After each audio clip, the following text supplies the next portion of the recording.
Bu videoda aqroiqlim ehtiyatlarından, qlobal iqlim dəyişikliklərindən və deməli atmosferlə bağlı qlobal ekoloji problemlər haqqında danışacağıq. Aqroiqlim ehtiyatlarına 5 amil aiddir. Bunlardan birincisi günəş işığının mövcudluğudur ki, bitkilərin inkişafı üçün bilirik ki, günəş işığı olduqca vacibdir. İkinci amil fəal orta sutlaq temperatur müsbət 10 dərəcədən yuxarı olmalıdır. Üçüncü amilimiz odur ki, bitkilərin vegetasiyanın inkişaf dövründə atmosfer yağıntıları olmalıdır. Dördüncü qar örtüyüdür. Onun qalınlığı, səthdə qalma müddəti önəmlidir. Çünki məsələn nazik qar örtüyü olanda bu çoxlu donuşluğun yaranmasına səbəb olur. Qalın qar örtüyü isə torpağı isti saxlayır, bitkilərin inkişafı üçün əlverişlidir. Sonra bir də əsasən şaxtalı günlərin sayıdır ki, biz bilirik ki, bitkilərin əksəriyyəti istiyə tələbkardır. Yəni şaxtalı günlərin çox olması onların inkişafını ləngidir.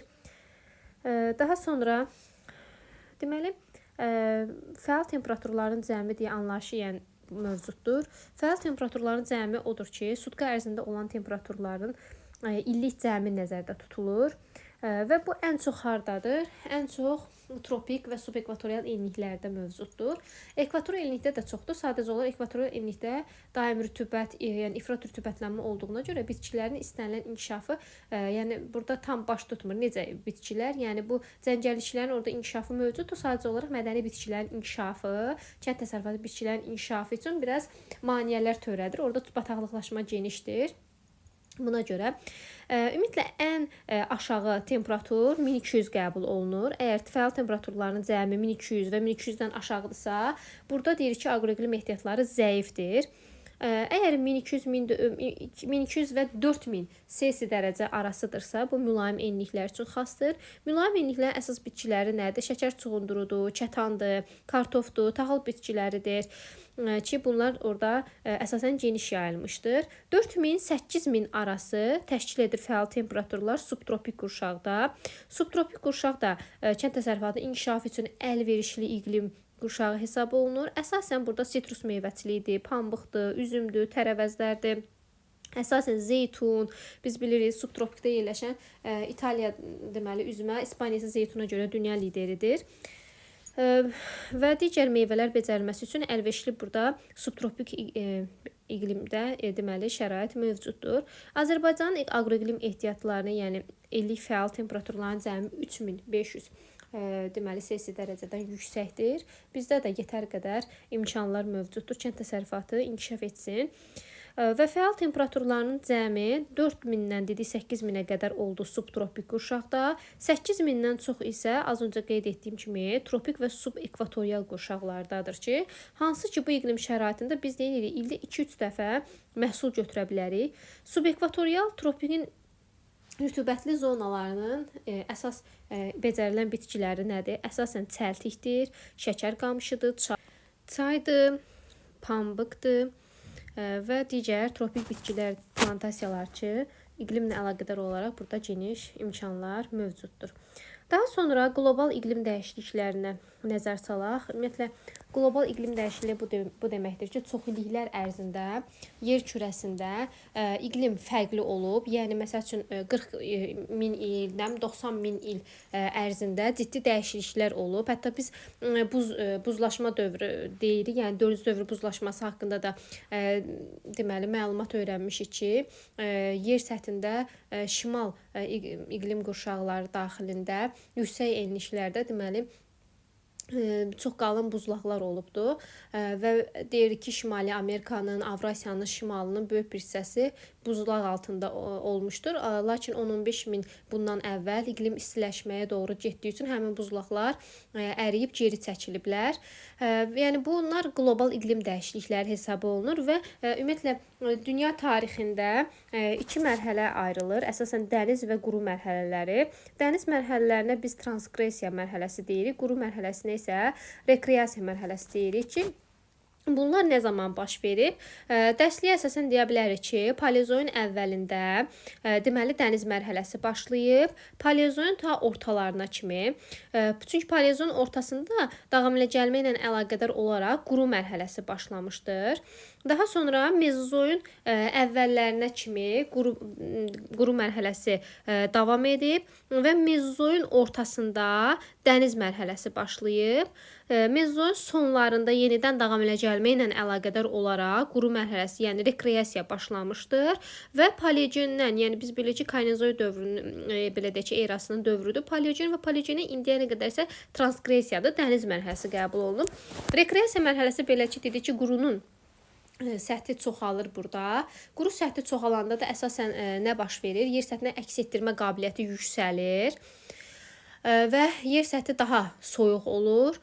Soyuğa davamlı bitkilər yaxud da heyvanlar daha çox yayılır, inkişaf edir. Transqressiya su mərhələsidir. Su mərhələsində də suyun səviyyəsi yüksəlir. Ümumiyyətlə suyun da istilik tutumu var. Biz bunu bilirik. Onun albedosu da azdır. İstiliyi özündə tutub saxlama qabiliyyəti var və suyun istilik tutumu ilə əlaqədar olaraq yer səthində temperatur artmağa başlayır. Bu zaman iqlim istiləşir, rütubət artır, istisevən bitkilər, orqanizmlər inkişaf edir. Soyuğa davamlılar isə burada əksinə məhv olmağa başlayır.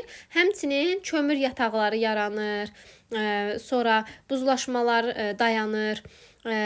Yəni artıq transqressiyada buzlaqlar olmur, çünki qlobal istiləşmə yaranır buna görə. Amma rekreasiyada buzlaşmalar mövcud olur. Bunu bir də nəzər salaq ki, paleozoyun əvvəlində dedik ki, dəniz mərhələsi mövcud olub ta paleozoyun ortalarına kimi. Paleozoyun ortasında davam elə gəlmə mərhələsinə əlaqədar olan quru mərhələsi rekreasiya yaranıb. Sonra mezozoyun ortasında dəniz mərhələsi əmələ gəldi. Mezozoyun sonuna yaxınlaşanda yenidən dağların yaranması ilə əlaqədar quru mərhələsi başlayıb. Yəni bu tektonik proseslərlə sıx əlaqədədir. Paleogendən indiyə kimi isə artıq dəniz mərhələsidir. Ona görə də biz deyirik ki, qlobal istiləşmə mövcuddur. Sonra Kaynozoyun bayaq da qeyd etdim ki, yəni Neogen dövründə, 4-cü dövrdə iqlim soyuq olub, buzlaqlar olub və həmin dövrdə güman olunur ki, yəni bunun səbəbi yerin xəyali oxunun orbit müstəvisinin meylinin, yəni dəyişməsi olub.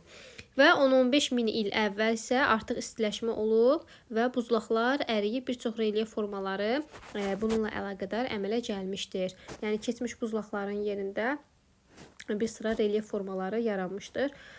Keçdik biz qlobal deməli iqlimlə bağlı problemlərə. Bunlardan ən əsası, yəni qlobal miqyasda olan istixana effektinin yaranmasıdır.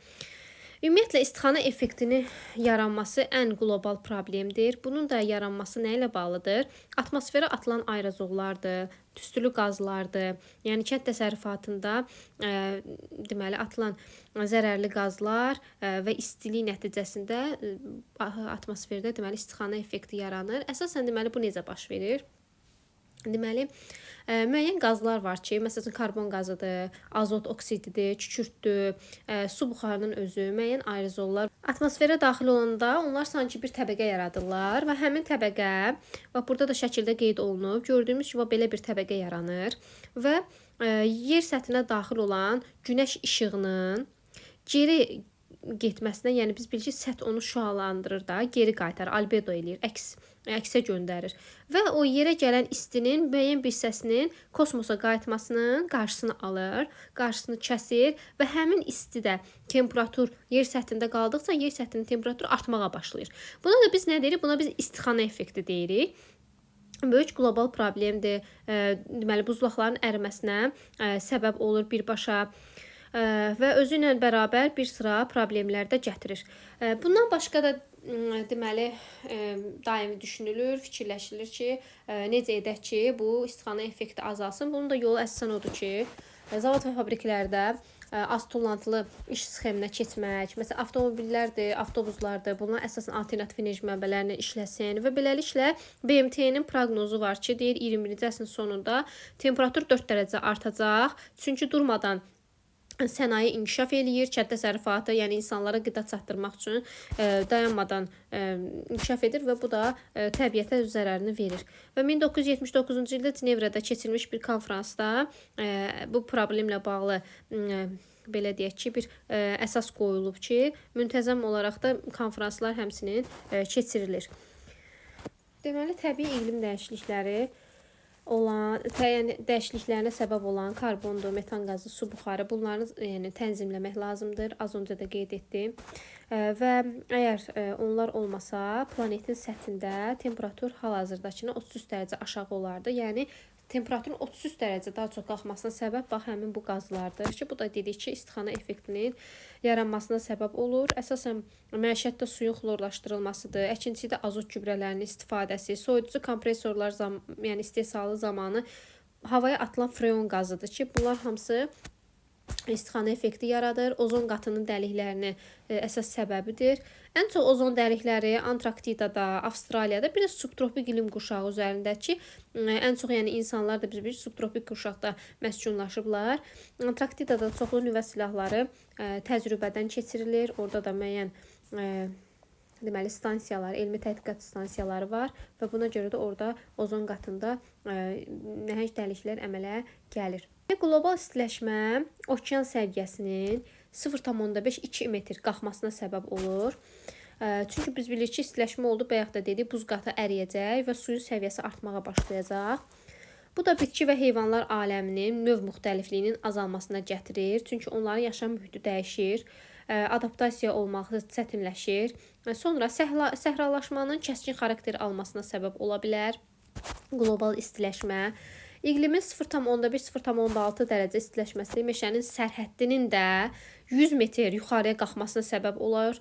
Beləliklə, belə fərz olunur ki, 12 milyon il bundan əvvəl temperatur indikindən 2-3 dərəcə yüksək olub və onda şimal yarımkürəsində meşələrin sərhəddi müasir sərhəddən xeyli şimalda yerləşib.